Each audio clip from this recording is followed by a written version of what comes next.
আর বল্টুও চোখ গোল গোল করে বলে যায় তার গল্প। তারপর হলো কি, নিশুত রাতের সেই পূর্ণিমার জোছনায় দেখা দিল সব সারি সারি মানুষ। পটলা এগিয়ে গেল, দেখলো মানুষ কোথায়, বাইপাসের ধারে মরা ধান ক্ষেতের মধ্যে যারা দাঁড়িয়ে আছে তারা সবাই সেই কবেকার মরে যাওয়া ভূত। আঁতকে উঠল চারপাশের কয়েকজন। বেশ ভালো একটা মোচড় দিয়ে বল্টু সেদিনের মতো তার গল্প শেষ করল। লোকজনেরা তারিফ করতে করতে যে যার বাড়ি চলে গেল। একদিন এক গল্পের রাত এলো।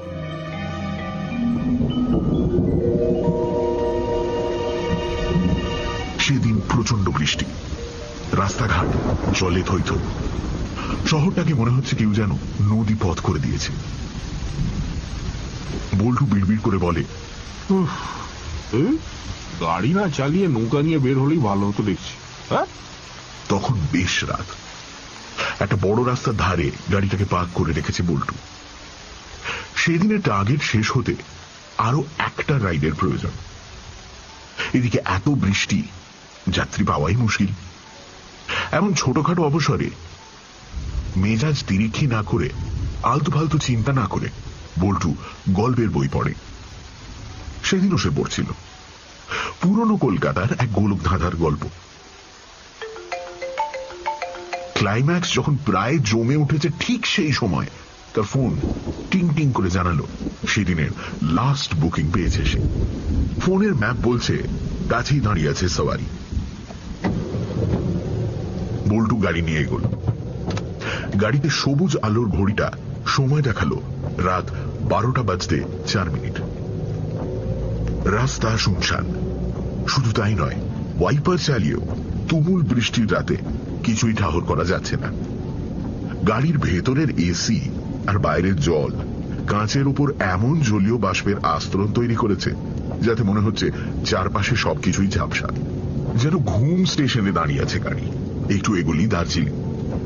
এরকম সময় মোবাইলের ম্যাপই একমাত্র ভরসা। সে এখন বলছে তার সওয়ারি খুব কাছেই, একদম কাছে। বল্টু গাড়ি দাঁড় করায়। ফোন করতে যাবে ঠিক সেই সময় হুড়মুড় করে গাড়ির দরজা খুলে উঠে বসল কাক ভেজা চিমড়ে একটা লোক। সামনের লুকিং গ্লাসে ঠিকমতো মুখটাও দেখতে পেল না বল্টু। গাড়ি বুকিং হয়েছে খাল পার পর্যন্ত। এ বাবা, দাদা একদম ভিজে গেছেন, আমার কাছে একটা পরিষ্কার তোয়ালে আছে, একটু মুছে নেবেন। বল্টুর কথার কোনো উত্তর দেয় না লোকটা। বল্টু নিজেও কোনো কথা বাড়ায় না। মনে মনে ভাবে, একই অনেক রাত, তারপর চারপাশে গাড়ির সংখ্যা কম, নেশা টেশা করে আছে কিনা সেটাও তো বুঝতে পারছি না। যাক বাবা, একে ঘাঁটিয়ে কাজ নেই, তার চেয়ে নতুন গাড়ির সিট একটু ভিজলে ভিজুক। বল্টু গাড়ি চালানোয় মন দেয়। কিছুক্ষণ পরে হাওয়ার মতো ফিসফিস করে লোকটা বলে, আপনার বইটা একটু দেখতে পারি? বল্টুর মনেই ছিল না যে তার সিটের পাশেই রাখা বই কলকাতার গোলক ধাঁধা। বল্টু একটু অবাক হয়। হ্যাঁ, এই অন্ধকারে লোকটা বইটা দেখতে পেল কি করে? সে গাড়ি চালাতে চালাতে বইটা কোনো রকমে পেছনের সিটে চালান করে। বইটা দিতে গিয়ে লোকটার হাতের সাথে তার হাত একটু ঠেকে যায়। একেবারে হিম শীতল। অনেকক্ষণ বৃষ্টিতে ভিজলে যেমন হয় তেমন। বল্টুর এমনিতেই বকবক করা অভ্যেস। গাড়ি চালাতে চালাতে সে কত গল্প করে, যাত্রীদের কাছে গল্প শোনে। অনেকেই খুশি হয় তার মিষ্টি ব্যবহারে, গল্প শোনানোর জন্য তাকে ভালো রেটিং দেয়। বল্টু চুপ করে না থেকে বলল, আপনি গল্পের বইটি পড়েন? হ্যাঁ, এখন তো আর কেউ পড়তেই চায় না। লোকটা কিন্তু কিছুই বলে না। বল্টু যে তাকে ঠিকভাবে দেখতে পাচ্ছে তেমনটাও নয়। তবুও চুপ করে বসে থাকতে ইচ্ছে করে না। সে বলতেই থাকে, অনেকক্ষণ বৃষ্টিতে ভিজছেন না, গা হাত একদম বরফ হয়ে গেছে স্যার। বাড়ি গিয়ে ভালো করে হালকা গরম জলে একটু চান করে নেবেন। কিন্তু আমার মা বলতো জানেন, বৃষ্টিতে ভিজে বাড়িতে এসে চান করে নিলে আর কোনো ঝামেলাই থাকে না, মানে হাঁচি কাশি জ্বর কিচ্ছু হবে না। লোকটা বল্টুর কথার সরাসরি কোনো উত্তর দেয় না। হাওয়ায় ভেসে আসা স্বরের মতো সে বলল, বটকৃষ্ণকে আপনি চেনেন?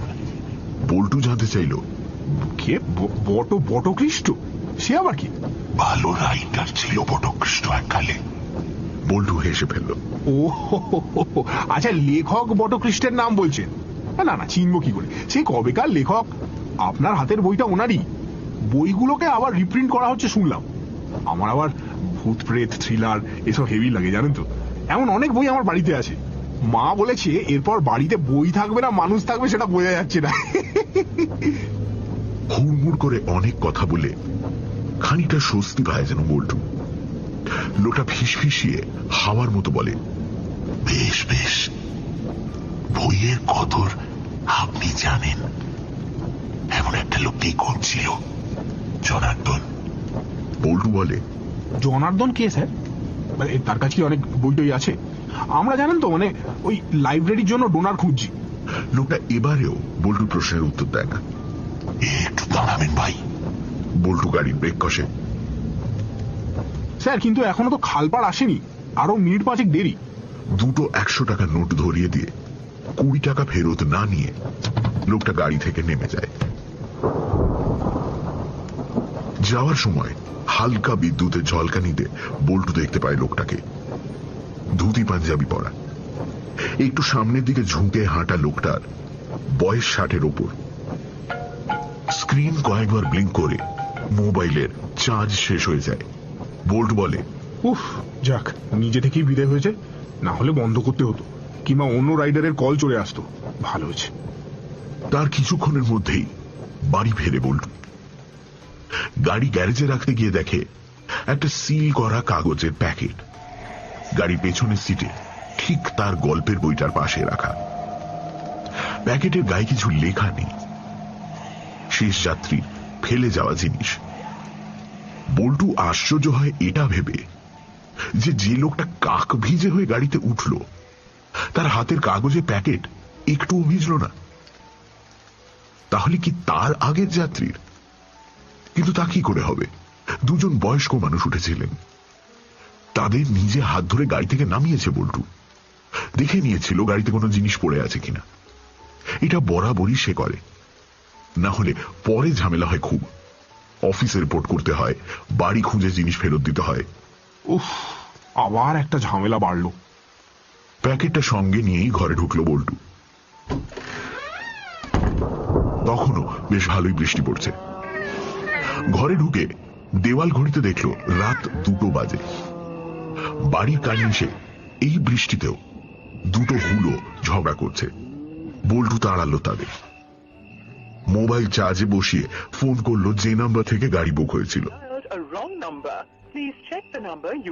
উল্টো দিকে স্বয়ংক্রিয় মেশিনের গলা জানিয়ে দিল এই নাম্বারের কোনো অস্তিত্ব নেই।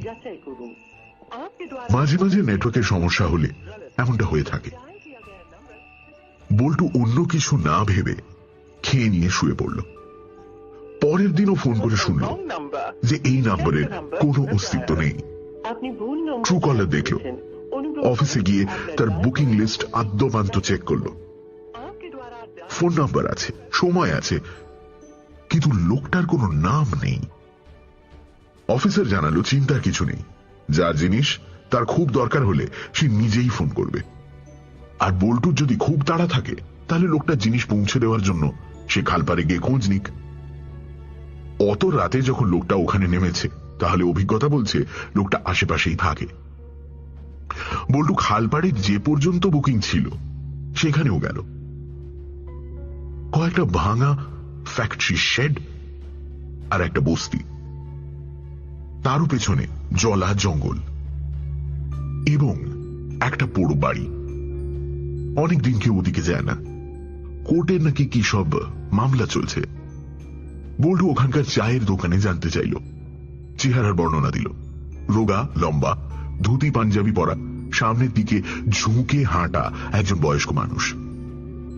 কেউ কিচ্ছু বলতে পারল না, এমন লোককে তারা কোনদিন দেখেইনি এই অঞ্চলে। বল্টু নিজের ফোনেও কোনো ফোন এলো না, এমনকি অফিসেও না। একটা প্যাকেট হারিয়ে যাওয়া নিয়ে কারুর কোনো মাথা ব্যথা হলো না তেমন। 1 সপ্তাহ গেল, 2 সপ্তাহ গেল, প্যাকেটটা পড়ে রইল বল্টুর ঘরে। প্যাকেটটার কথা বল্টু যখন প্রায় ভুলতে শুরু করেছে এমন সময় হঠাৎ একদিন বর্ষার মধ্যে অনেক রাতে বাড়ি ফিরে নিজের ঘরে খুব সুন্দর একটা গন্ধ পেল বল্টু। ঠিক ভালো ধূপ জ্বালালে যেমন গন্ধ হয় তেমন। ভাবলো বাবা বুঝি অমাবস্যার পুজো উপলক্ষে ভালো ধূপ নিয়ে এসেছে, আর মা সন্ধেবেলা তার ঘরে জ্বালিয়ে দিয়ে গেছে।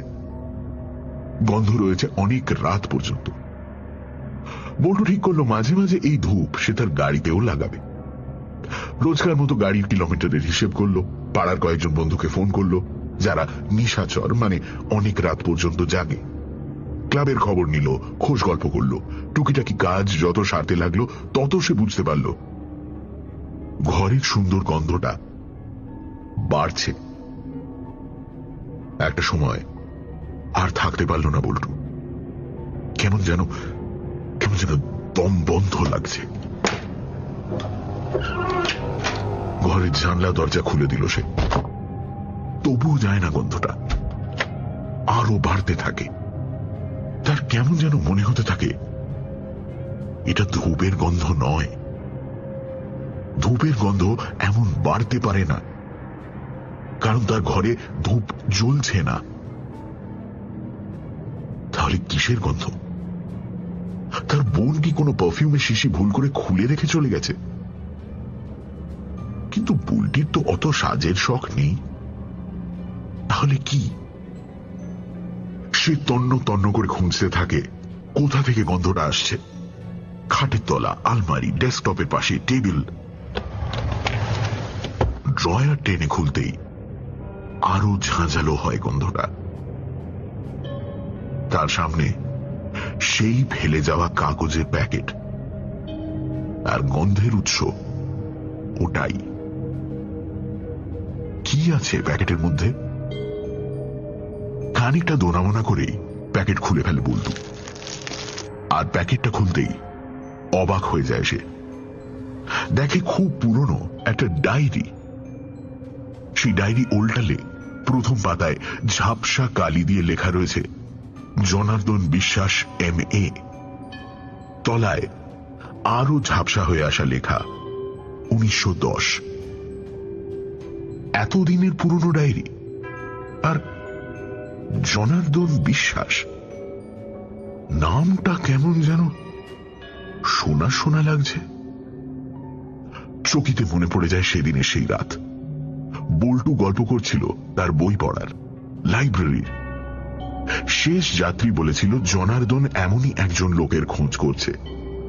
বল্টু জানতে চেয়েছিল জনার্দন কে।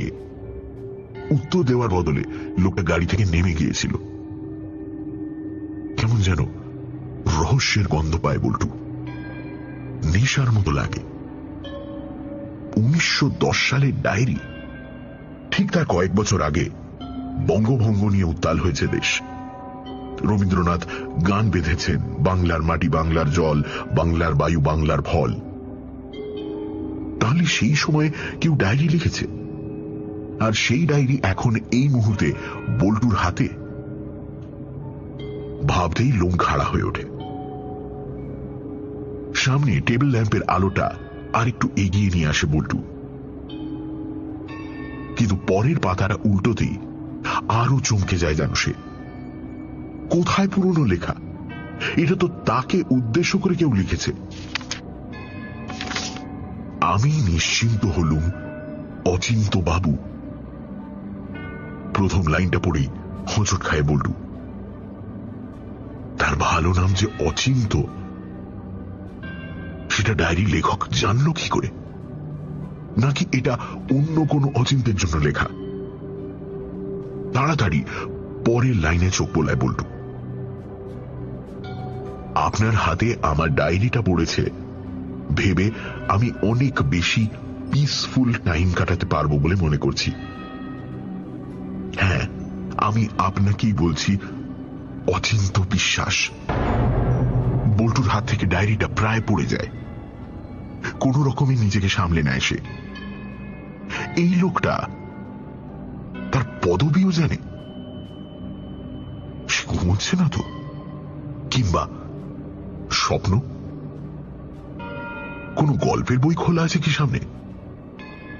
চিমটি কাটে নিজেই নিজেকে।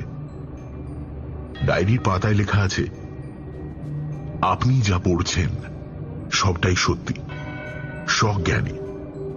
জানেন আমি কতদিন নিশ্চিন্তে ঘুমোইনি? যাক, এখন ভেবেই ভালো লাগছে গোটা কতক দিন আমি একটু গভীর ঘুম দিতে পারবো।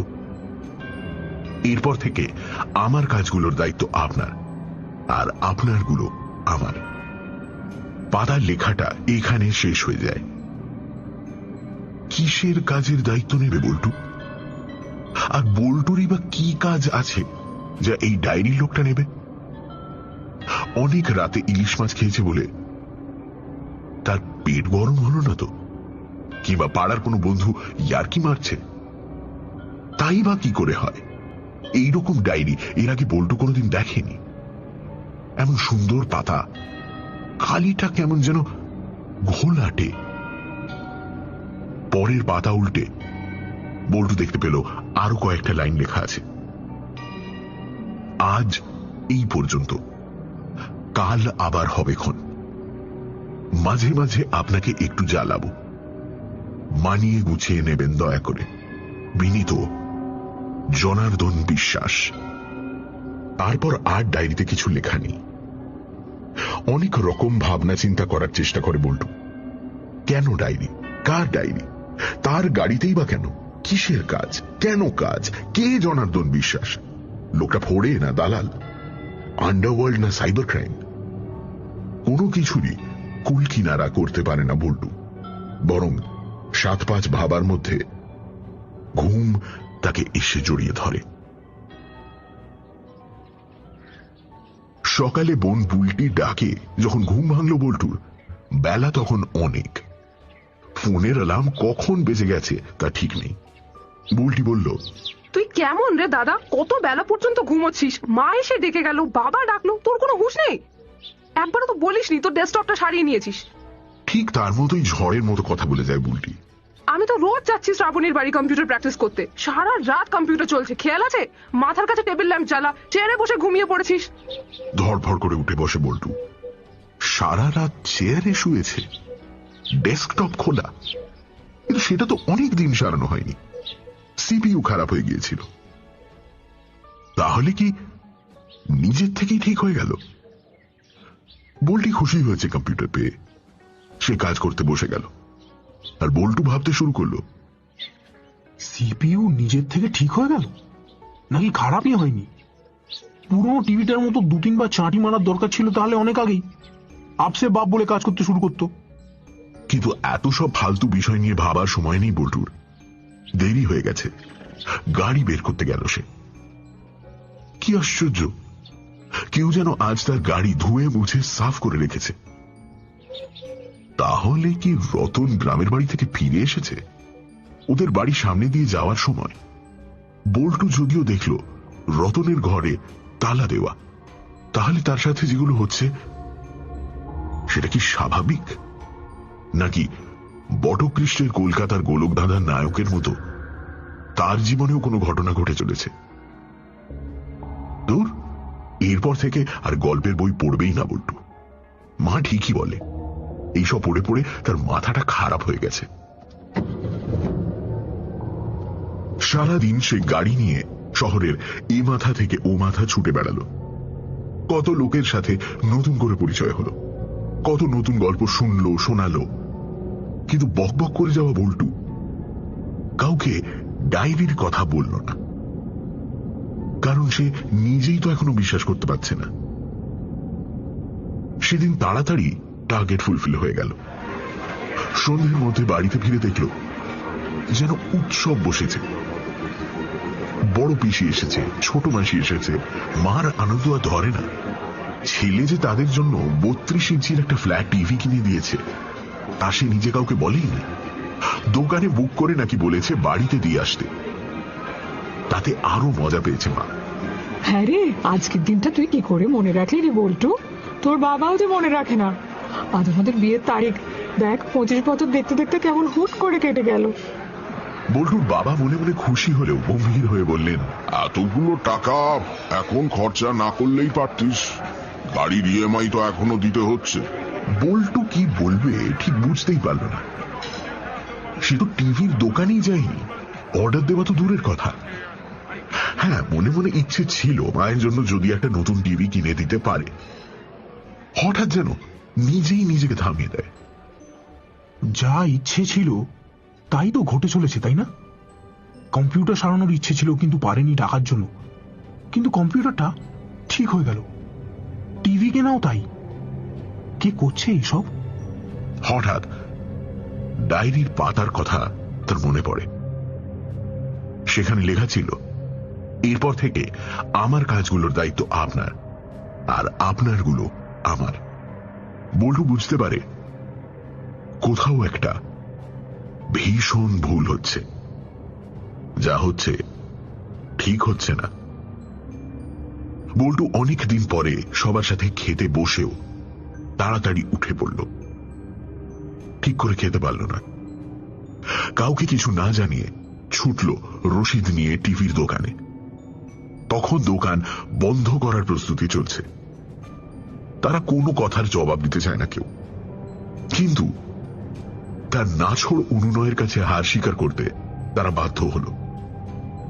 বল্টু শুধু জানতে চায় এই টিভির জন্য কোন অ্যাকাউন্ট থেকে টাকা এসেছে। ক্যাশে বসা ছেলেটি বলল, এটা তো ক্যাশে কেনা হয়েছে, কার্ডে তো হয়নি। বল্টু জানতে চায়, আচ্ছা দাদা, লোকটা কেমন? মানে আপনাদের তো সিসিটিভি ফুটেজ আছে, সেটা দেখা যায় না? কিন্তু দোকানের সিসিটিভি ফুটেজ বাইরের কাউকে দেখতে দেওয়া হয় না। তার জন্য স্পেশাল পারমিশন লাগে। বল্টুকেও তারা দেখতে দিল না। শুধু ক্যাশে বসা ছেলেটি অনেকক্ষণ চিন্তা করে বলল, একজন বয়স্ক ধুতি পাঞ্জাবি পরা লোক এসেছিলেন। খুব কাশছিলেন তিনি, বেশিক্ষণ দাঁড়াননি। টিভির মডেল নাম্বার বলে টাকা ঠিকানাটা দিয়ে হাওয়া হয়ে গেলেন। অত এসির মধ্যে দাঁড়িয়েও বল্টুর কপালে বিন্দু বিন্দু ঘাম দেখা দেয়। বয়স্ক লোক, ধুতি পাঞ্জাবি পরা, ঠিক যেমন সেদিন গাড়ি থেকে নেমেছিল। তারপরেই তার গাড়ির মধ্যে পাওয়া যায় সেই diary. Any problem sir? Salesman ছেলেটি তার দিকে তাকায়। বল্টু কি বলবে বুঝতে পারে না, শুধু মাথা নেড়ে না বলে চলে আসে।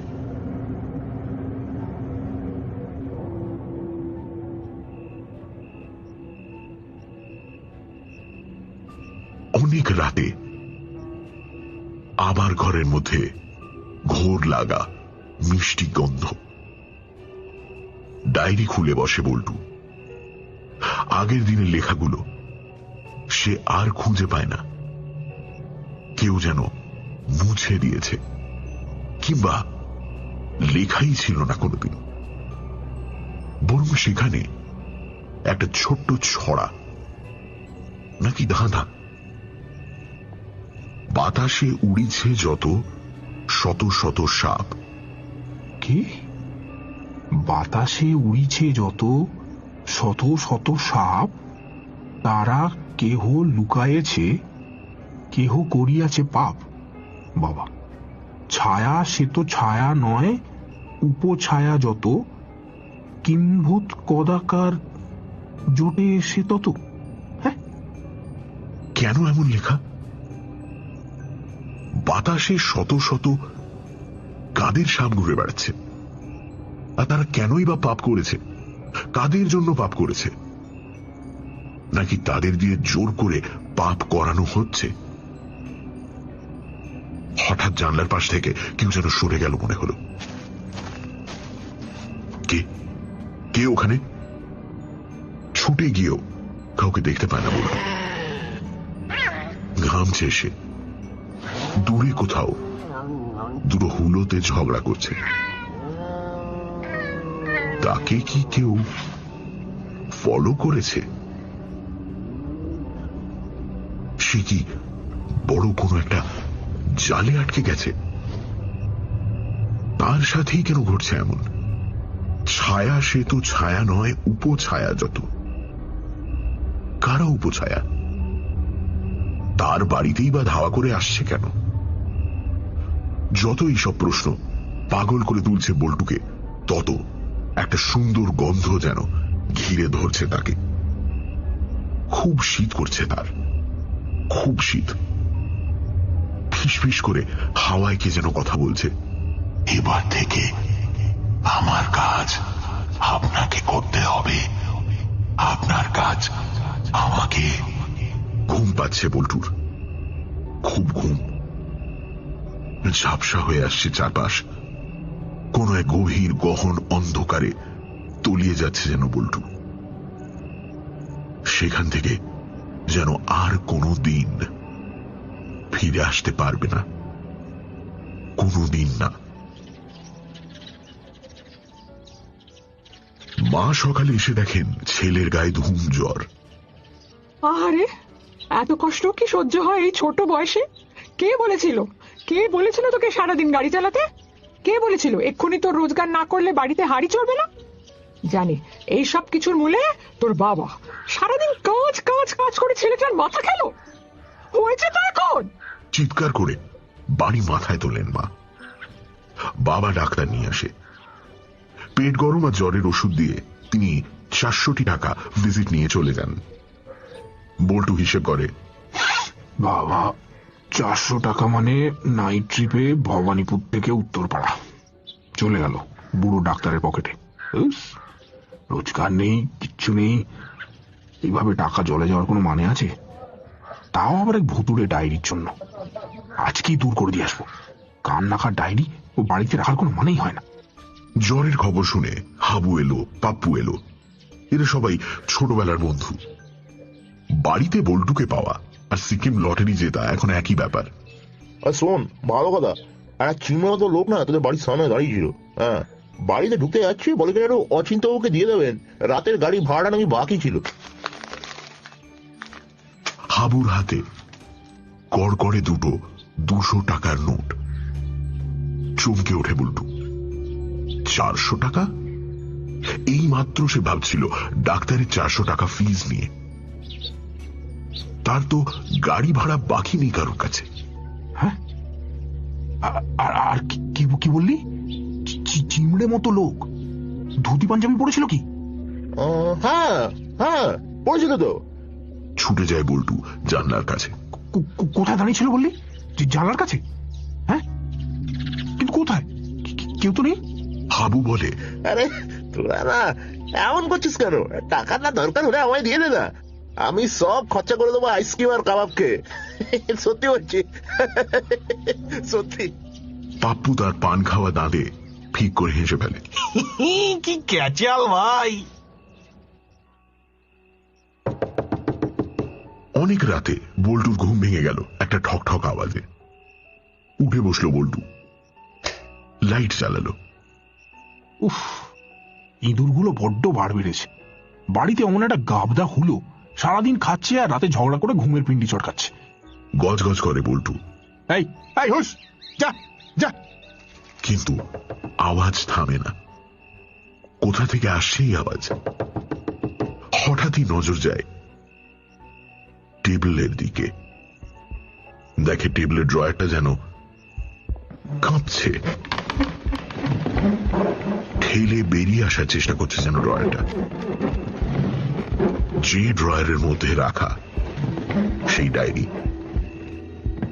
যে ডায়েরির গায়ে গন্ধ, যার মালিককে খুঁজে পাওয়া যাচ্ছে না, অথচ একটা অদ্ভুত লোক আর কিছু ছায়া ঘুরে ঘুরে চক্কর কাটছে তার বাড়ির চারপাশে। ঘরের মধ্যে ভেসে বেড়াচ্ছে সুন্দর সেই গন্ধরা। বল্টু কি করবে বুঝতে পারে না।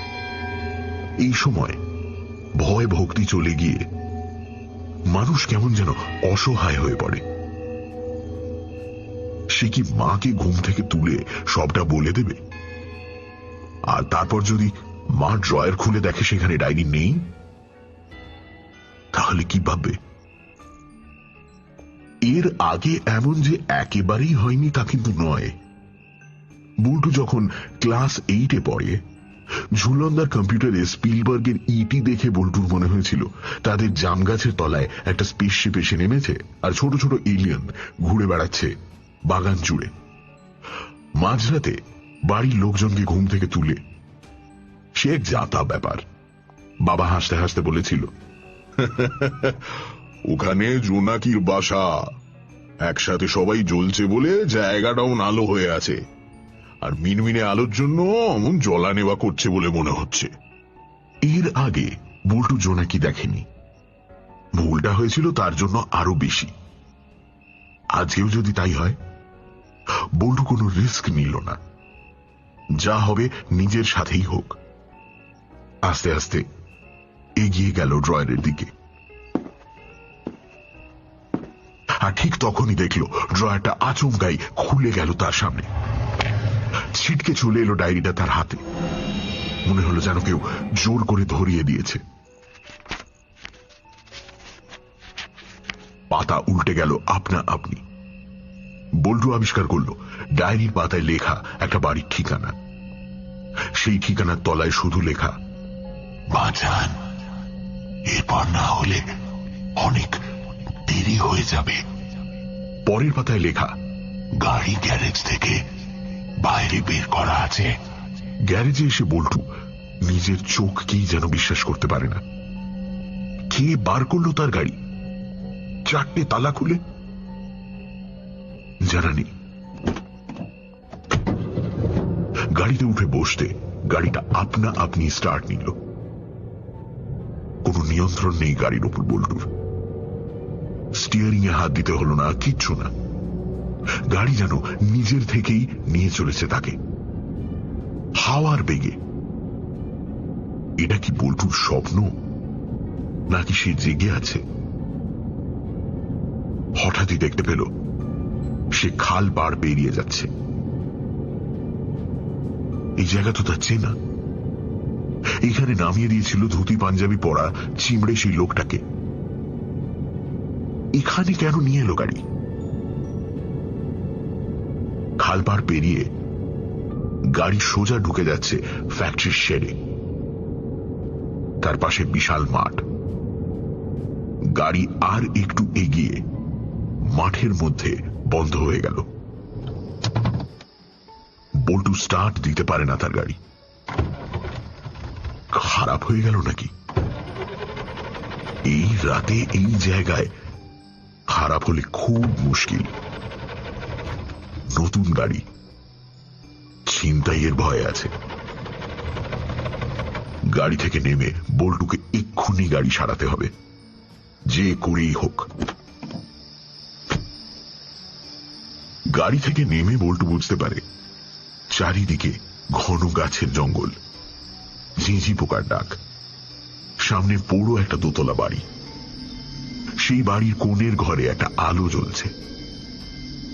আর কি অদ্ভুত ভাবে সারা জায়গাটা যেন মম করছে তার পরিচিত সেই মিষ্টি গন্ধে। দোতলার কোণের ঘরের জানলার ফাঁক দিয়ে এসে পড়া আলোটা যেন হাতছানি দিয়ে ডাকছে বল্টুকে। কোথায় গাড়ি সারাবে, বাড়ি চলে যাবে তা না করে বল্টু ঘুরে দাঁড়ায় বাড়ির দিকে। মোবাইলের টর্চটা জ্বালিয়ে নেয়। অনেক পুরনো কাঠের দরজায় ক্ষয়ে যাওয়া টিনের উপর লেখা বাড়ির ঠিকানা, যে ঠিকানা ছিল ডায়েরির পাতায়। কিন্তু দরজায় হাত দিতে হয় না, ঠেলাও না, দরজা খুলে যায়।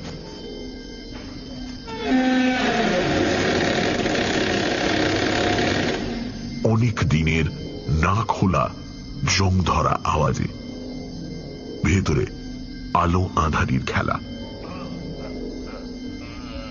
মনে হলো দোতলা থেকে কার যেন একটা গোঙানির আওয়াজ ভেসে আসছে ক্ষীণ স্বরে। ঘুরে দাঁড়াতেই মোবাইলের টর্চের আলোতে সে দেখতে পেল তার সামনে কাঠের একটা সিঁড়ি, আর সেই সিঁড়ি দিয়ে তাকে কেউ যেন টেনে নিয়ে যাচ্ছে। অনেকদিন আগে কোনো এক গল্পের বইতে পড়েছিল নিশির ডাকের কথা। তাহলে তাকে কি আজ নিশ্চিতে পেয়েছে? এসব কিছুই আর ভাবতে পারছে না বল্টু। তখন সে দোতলার কাঠের সিঁড়ি দিয়ে উঠতে শুরু করেছে।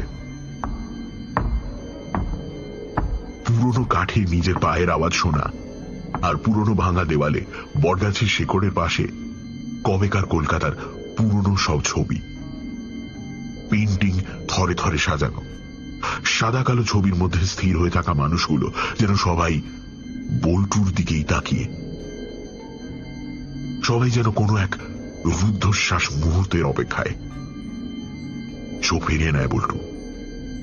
সিঁড়ি পার করে বারান্দা দিয়ে আস্তে আস্তে এগিয়ে যায় একদম কোণার ঘরের দিকে। আলো জ্বালা ঘরটার সামনে এসে দাঁড়ায়, আর ঠিক তখনই তার সামনে আধ ভেজানো দরজাটা আস্তে আস্তে খুলে যায়। বল্টু স্পষ্ট দেখে তার সামনে ঘরের মধ্যে সেই চিমড়ে বয়স্ক ধুতি পাঞ্জাবি পরা লোকটা বিছানার সাথে যেন প্রায় মিশে গেছে। অসুস্থ সে। বল্টুর দিকে তাকিয়ে বল্টু মনে মনে বলে, আরো ভেজো এই বয়সে বৃষ্টিতে, তাহলে এমনটাই হবে। লোকটা যেন বল্টুর মনের কথা পড়ে নেয়। হাওয়ায় ফিসফিস করে সেই আগের মতো বলে, শরীর থাকলে সে তো একদিন যাই হবেই। বল্টুর কেমন যেন ছ্যাঁক করে ওঠে মনে কথাটা। লোকটা ফিসফিসিয়ে বলে, আপনাকে কেন ডাকলাম জানেন? এইগুলো সব উদ্ধার করতে হবে তো। যেদিকে লোকটা দেখায় সেই দিকে তাকিয়ে অবাক হয়ে যায় বল্টু। ঘরের দুটো দেওয়াল শুধু ঠাসা আছে বইতে। বল্টু এগিয়ে যায় বইগুলোর দিকে। এত পুরনো বই সে আগে কখনো দেখেনি। এখনো কেমন যেন চকচক করছে মলাটগুলো। বুড়ো বলে, নাহলে কি আর এত চিন্তা করি? চোখের মতো আগলে রাখি। এমন লোক পাচ্ছিলাম না যাকে সব বুঝিয়ে দিয়ে যাই। এগিয়ে আসে বল্টু। এই এই আপনি কে বলুন তো? হ্যাঁ, আমার মনের কথা পড়ে ফেলছেন কি করে? কেন আমাকেই ডেকেছেন? আমাকেই কেন ডেকেছেন আপনি? বুড়ো বলে,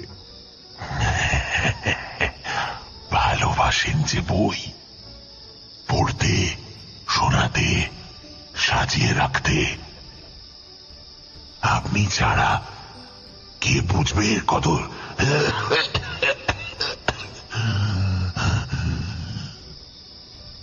বুড়ো আরো কিছু বলতে যাচ্ছিল, কিন্তু প্রচন্ড কাশি পায় তার, যেন হাঁপ ওঠে। বল্টু বলে, বইয়ের কথা পরে হবে, আপনাকে এখনই হসপিটালে নিয়ে যাওয়া দরকার। দাঁড়ান, আমার পাড়াতে অ্যাম্বুলেন্স আছে, বললে এখনই চলে আসবে। ফোন করে বল্টু পাড়ায়। হাবুই ফোন ধরে, বিরক্ত হয়ে বলে, আরে এত রাতে আমার মোবাইলে ফোন না করে অ্যাম্বুলেন্সের নাম্বারে ফোন করছিস কেন? বাড়ির সবাই ঠিক আছে তো? বল্টু বলে, হ্যাঁ, আমরা সবাই ঠিক আছি। তুই না একটু তাড়াতাড়ি চলে আয় খালপাড়ে, মাঠের শেষে, জঙ্গলের মধ্যে দোতলা বাড়ি। কেটে দেয় ফোন। হাবু অবাক হয়। জঙ্গলের মাঝে দোতলা বাড়ি, ওখানে কোনো মানুষ থাকে বলে তো জানা ছিল না। এই তো জ্বর ছিল ছেলেটার, আবার মরতে ওখানে কেন গেল? যাই এখন অ্যাম্বুলেন্স নিয়ে। কার আবার যে কি হলো, একটু যদি নিজের উপর খেয়াল থাকে। এদিকে বল্টুর সামনে কাশতে কাশতে বুড়োর এমন অবস্থা হয়েছে, আর যেন কথা বলতে পারছে না। মনে হচ্ছে যেন এক্ষুনি তার প্রাণটা বেরিয়ে যাবে। বল্টু জল খোঁজে। ঘরের কোণে একটা মাটির কুঁজো দেখতে পায়। পাশে রাখা কবেকার পুরনো একটা কাঁসার গ্লাসে জল ঢালে। বুড়োর সামনে এসে তাকে বলে, এই যে শুনছেন, একটু জল একটু জল খান। আমি এক্ষুনি অ্যাম্বুলেন্সে ফোন করেছি, তারা চলে এলো বলে। বুড়ো কি যেন আবার একটা বলতে চাইছে। কানের কাছে মুখ নিয়ে যায় বল্টু। বইগুলো বইগুলো বল্টু বলে, আরে আপনি সুস্থ হয়ে গেলেই বইয়ের ব্যবস্থা করব। আপনি তো একা থাকেন নাকি? কি করে থাকেন বলুন তো? সেদিন বললেই হয়ে যেত, এতদিনের মধ্যে আপনার বই সব ঠিক জায়গায় পৌঁছে দিত। নিন জলটা খান, খান। বুড়ো হাঁ করে। বল্টু জল দেয় তার মুখে, কিন্তু এ কি? কোথায় জল ঢালছে বল্টু? সব জল যে গড়িয়ে পড়ে যাচ্ছে মুখ থেকে। আর পড়বে নাই বা কেন? বল্টু যাকে জল খাওয়াচ্ছে সে তো মানুষ নয়, সে তো একটা কঙ্কাল। আর সেই ফাঁকা মুখের মধ্যে জল ঢেলে চলেছে বল্টু। ছিটকে সরে আসে সে। তার সামনে বুড়ো কোথায়? সেখানে বিছানায় শুয়ে একটা কঙ্কাল, তার চোখগুলো ভাঁটার মতো জ্বলছে, ঘরের বাতাসে ঘুরে বেড়াচ্ছে। আমার বইগুলো, আমার বইগুলো আমি তোমাকে দিলাম, রক্ষা করো। বল্টুর এরপর আর কিচ্ছু মনে নেই।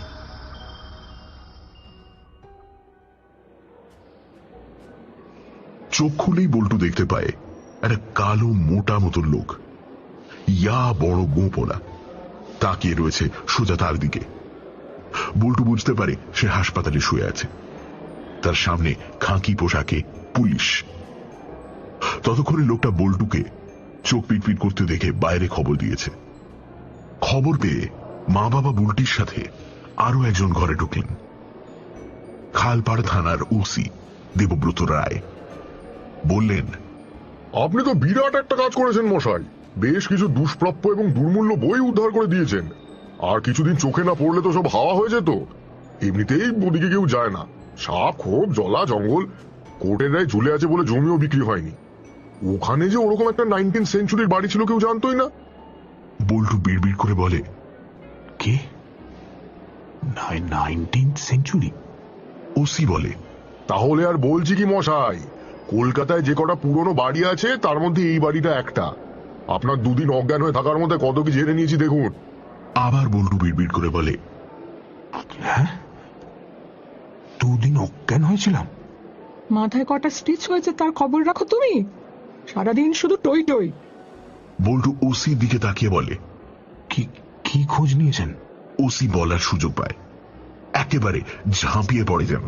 কোন এক পর্তুগিজ সাহেবের কাছ থেকে বাড়িটা কিনেছিলেন হ্যামিংটন বলে একজন সাহেব পেন্টার। তার কাছ থেকে সেখানের ইংরেজ সরকারের এক দালাল গোছের লোক জনার্দন বিশ্বাস বাড়িটা কিনে নেয়। চমকে ওঠে বল্টু। চোখের সামনে ভাসে ধুতি পাঞ্জাবি পরা চিমড়ে লোকটা, একটা কঙ্কাল। ওসি বলে, কি ভাবছেন মশাই, কলকাতা পুলিশ আপনাকে জাতীয় সম্পত্তি উদ্ধারের জন্য পুরস্কার দেবে বলেছে।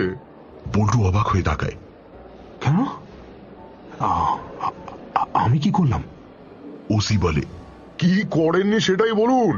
সব মরক্কোর চামড়ার মলাট, সোনার জলে বইয়ের নাম লেখা, 200 বছর আগের তো হবেই। বল্টু জানতে চায়, আর কঙ্কালটা? ওসি বলে, আবার কার? জনার্দনের নিশ্চয়ই। প্রাথমিক ময়না তদন্তে অনুমান খুন হয়েছিলেন ভদ্রলোক, তাও সে কত বছর আগে। বল্টু বিড়বিড় করে বলে, হ্যাঁ, খুন? খুন? ওসি বলে, না হলে বলছি কি, তাও কি যে সে ছুরি? একেবারে নবাবী ছুরি দিয়ে খুন, সিরাজউদ্দৌলার, বুঝলেন? বল্টু ঘাড় নাড়ে। না, সে কিছুই বুঝতে পারছে না। ওসি বলে, লোকটা অনেক পুরনো কিছুর হদিশ জানতো বলে মনে হয়।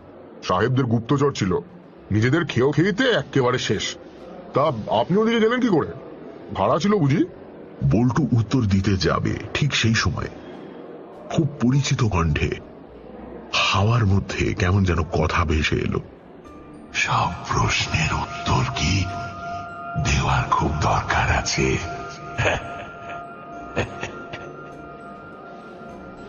বল্টু চকিতে ঘুরে তাকালো দরজার দিকে, কিন্তু না, কাউকে দেখতে পেল না। সুস্থ হয়ে বাড়ি ফেরার পর একবার লালবাজারে যেতে হয়েছিল বল্টুকে। ডায়েরির কথাটা কাউকে বলতে পারেনি, কারণ বাড়ি ফিরে ড্রয়ারে সে ডায়েরিটা পায়নি। শুধু যেদিন জনার্দন বিশ্বাসের কঙ্কালটা মেডিকেল কলেজে দিয়ে দেওয়া হলো সেদিন গিয়েছিল বল্টু। সই সাবুত করার দরকার ছিল সাক্ষী হিসেবে, আরো সরকারি কিসব নিয়ম কানুনের জন্য। এর মধ্যে একদিনও ঘরের মধ্যে সেই পরিচিত সুন্দর গন্ধটা সে পায়নি। জীবনটা যখন আবার গাড়ির মতোই স্পিড বাড়াতে শুরু করেছে, তখনই একদিন অনেক রাতে খাটাখাটনি বকবকানির পর বল্টু ঘরে ফিরেছে। ঘুমও বেশে, কাল আবার গাড়ি নিয়ে বেরোনোর আছে। বিছানা করে সবে শুতে যাবে, আর ঠিক সেই সময় বল্টু বুঝতে পারল তার ঘরে আবার সেই সুন্দর গন্ধটা পাওয়া যাচ্ছে। এই গন্ধটা ঠিক তার আগের মতোই তীব্র থেকে তীব্রতর হচ্ছে। বল্টু আস্তে আস্তে এগিয়ে গেল ড্রয়ারের দিকে। টেনে খুলল ড্রয়ার। ডায়েরি, যেটা সে খুঁজে পাচ্ছিল না এতদিন, সেই ডায়েরি। ডায়েরির প্রথম পাতা খোলে বল্টু। যা যা লেখা ছিল তাই আছে। জনার্দন বিশ্বাস, MA, তলায় সাল 1910। পরের পাতা উল্টাতেই কেমন যেন রক্ত ঠান্ডা হয়ে যায় তার। লেখা আছে, একবার ঘুরে দেখো তো বাপধন। বল্টু ঘুরে তাকাতেই দেখল টেবিল ল্যাম্পের সামনে আধো আলো আধো অন্ধকারে বসে আছে চিমড়ে মতন সেই লোকটা, যার কঙ্কালকে সে কয়েকদিন আগেই দিয়ে এসেছে মেডিকেল কলেজে। লোকটা খ্যাক খ্যাক করে হাসে, হাওয়ায় কথা ভাসে। ভেবেছিলাম মুক্তি পাবো, কিন্তু তা আপনারা আর আমাকে মুক্তি দিলেন কই? পুরনো অবজেক্ট করে ক্লাসের মধ্যে টাঙিয়ে রাখলেন। তাই ভাবলাম একবার আপনাকে একটু কৃতজ্ঞতা জানিয়ে আসি আমার বইগুলো উদ্ধার করার জন্য। সাহেবকে কথা দিয়েছিলাম আমার যাই হোক বইগুলোর কিচ্ছু হতে দেব না। আপনিও হতে দেননি, তাই আমার তরফ থেকে এইটা। লোকটা যেখানে বসেছিল সেখান থেকে বল্টুর দিকে হাত বাড়িয়ে দেয়। বল্টু দেখে একটা বিশাল মুইয়ের মতো কঙ্কালের হাত তার সামনে এগিয়ে আসছে। তাতে প্যাকেটের মধ্যে কি যেন একটা। অনেক সকালে ভোরের স্বপ্ন দেখে ঘুম ভেঙে যায় বল্টুর।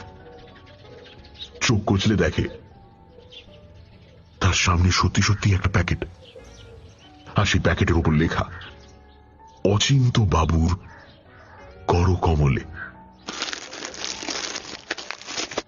প্যাকেট খুলে দেখে একটা অনেক পুরনো বই, যে বই এর আগে ওই পুরনো বাড়িটায় দেখেছে। মরক্কোর চামড়ায় বাঁধানো সোনার জলে বইয়ের নাম লেখা কলিকাতার গুপ্তধন।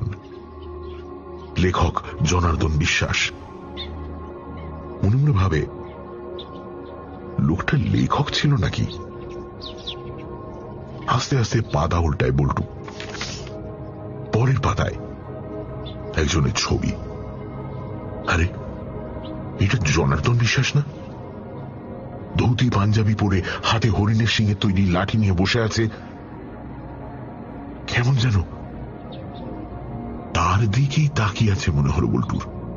বল্টু বইটা বন্ধ করতে যাবে, হঠাৎ যেন ছবির মধ্যের মানুষটা কথা বলে উঠল, গল্প তো এখনো শেষ হয়নি অচিন্ত বাবু।